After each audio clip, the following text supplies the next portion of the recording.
My 3 days with the VW ID4 GTX are coming to an end, and I have to say I am reluctant to give it back. I'm going to miss this car. There are cars that you immediately feel at home in. There are cars that you like more the more you drive, and there are cars that are both. And this is that third type of car. As opposed to the BMW iX1. I drove it around the parking lot and out of the, I was about to go out of the parking lot, and I was like, I cannot do 3 days in this car. That was an immediate no.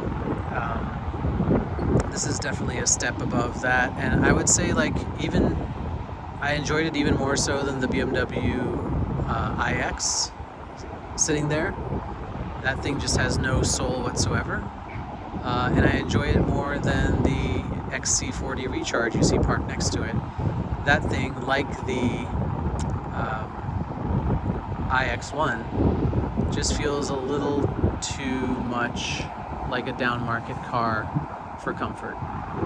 So you can see after spending some time with this car why it is so popular over here. The ID4 rear-wheel drive has been a favorite of mine for a while. It's definitely on the podium. In rear drive form, the all-wheel drive version that the US gets, I just can't recommend.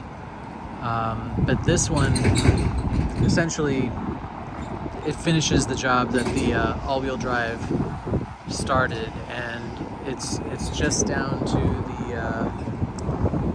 the feeling of engineers that cared, worked on it, and they were allowed to use hardware that made the car feel, I don't know, it almost feels like a, not quite an R, but damn close. If it was badged an R, I think people would be fairly convinced it was an R. But GTX is what they call it. I've been calling it a GTY because I think this is a GT that really makes the Model Y seem like a silly purchase, even sillier than it already is.